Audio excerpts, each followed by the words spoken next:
hospitals in particular, problems that we have with care for the elderly in hospitals are trying to place an answer. Is the domiciliary program an important part of that?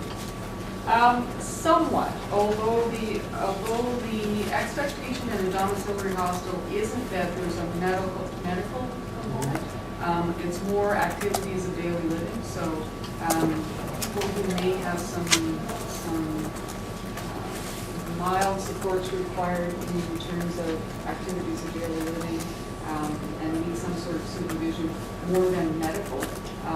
But the occasional circumstance is that a person with the assistance of a domiciliary hospital could leave the hospital, and that is some of these cases, but I wouldn't say it's a huge component. Yeah. Thank you, Mr. Chairman.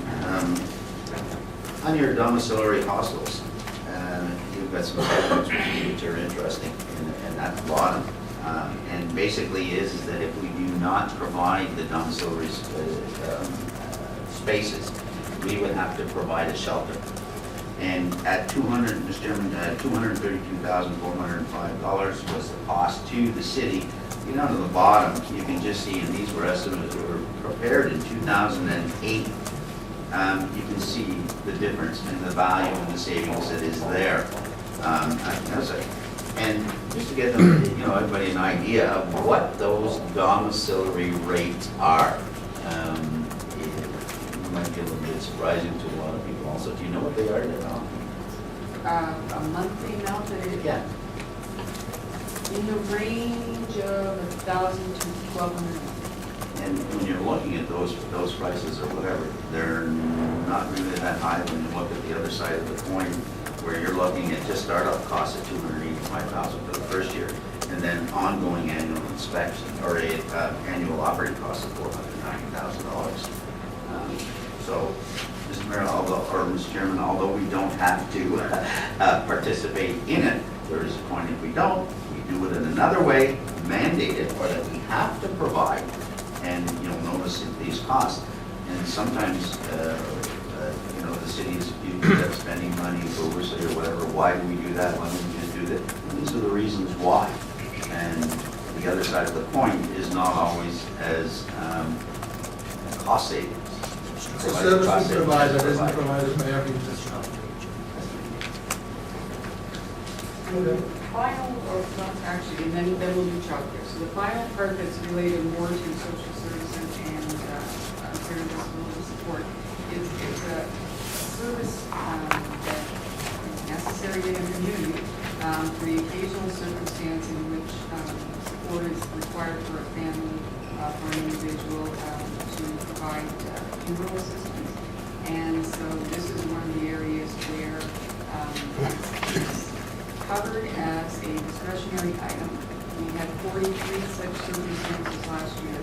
And if we do go ahead and do it as a discretionary item, there's figures in there.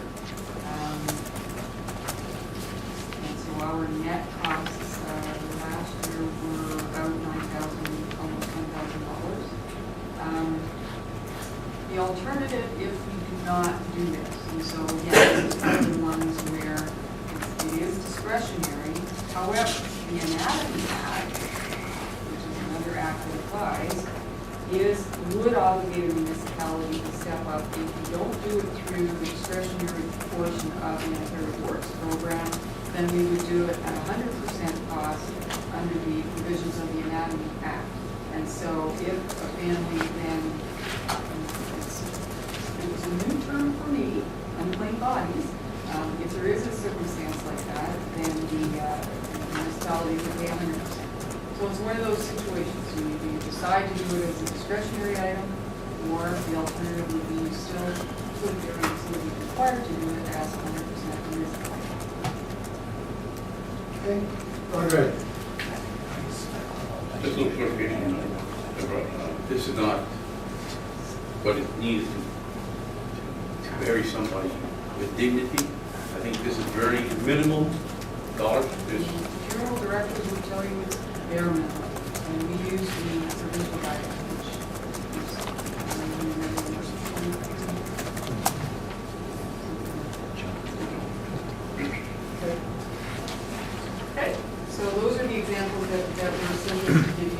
explain how we do what we do.